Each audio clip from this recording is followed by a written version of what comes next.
Whether you are just starting out on Etsy to sell digital products or you've been at this for years, there are two big reasons why most Etsy sellers are wasting their time and money. In today's video, I'm going to break down exactly what those two reasons are. Plus, I'll show you how the top 1% of Etsy's digital sellers are building their six-figure shops, and I'll show you how you can go down the same path. Now, I've helped Etsy sellers go from zero to over $30,000 per month by avoiding these common mistakes. And here's the truth. The digital product landscape on Etsy has changed, and what worked in 2020 no longer works today. If you are relying on outdated advice from YouTube videos that are telling you to sell digital stickers or simple Canva planners, this is your wake-up call. Here's the first big mistake. It's that you picked a product that's way too easy to make, and you're not alone. Etsy is flooded with these. AI-generated prints, coloring books using royalty-free content, digital stickers using free clip art, and even basic Instagram highlight icons. All of these are examples of what we would call low barrier to entry products. These are really easy to make and everyone makes them.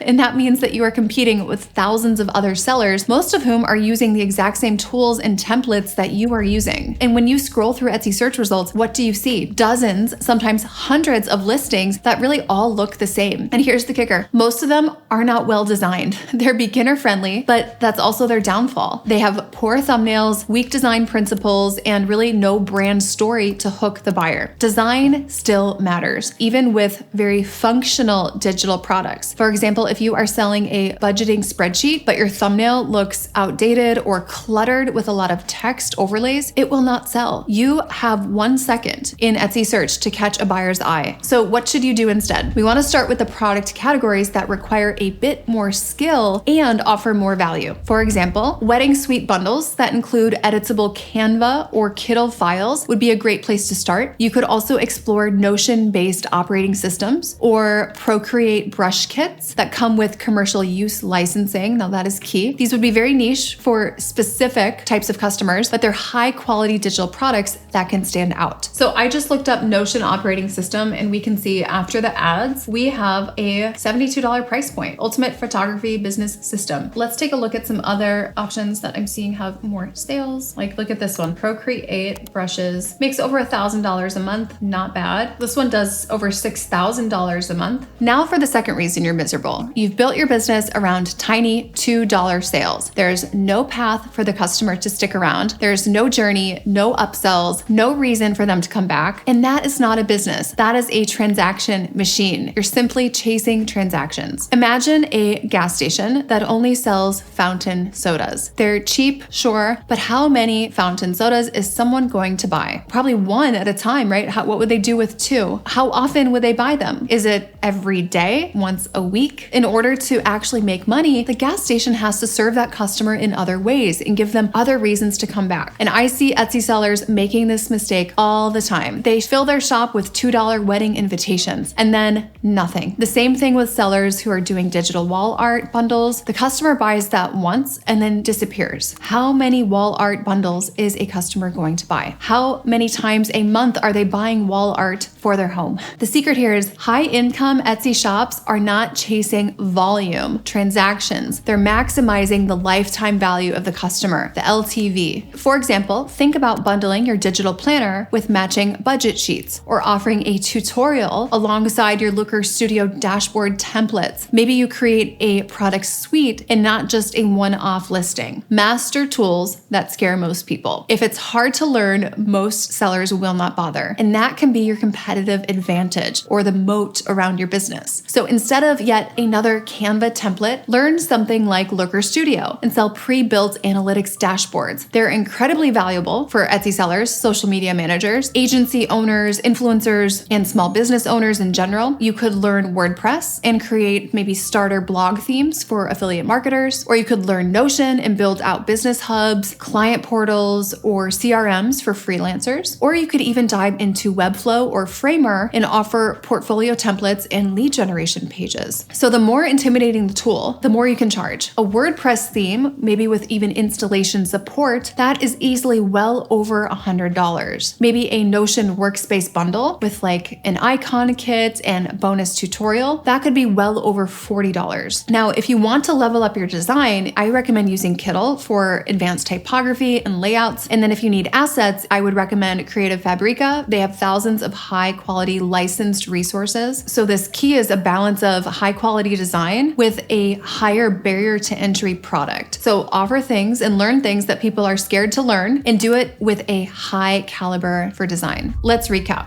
The first reason digital products make you miserable is because you chose something that's too easy to make and now you are lost in a sea of competition. And the second reason is that you're selling low ticket items without any customer journey or upsell or long-term value. And we have to remember, design matters, strategy matters, and most of all, the customer journey matters. All of that will yield a higher average order value and a higher lifetime value of the customer. And if you know me, you know my trainings, you know that AOV and LTV, your average order value and the lifetime value of the customer, are really two key levers that we need to pull to scale your business if you're serious about going from nothing to like over $30,000 a month. Now, if you want a full A to Z on how to succeed with digital products on Etsy, definitely check out this next video about how to crush it in 2025 with digital products. Thanks for watching this one, and I'll see you in the next video.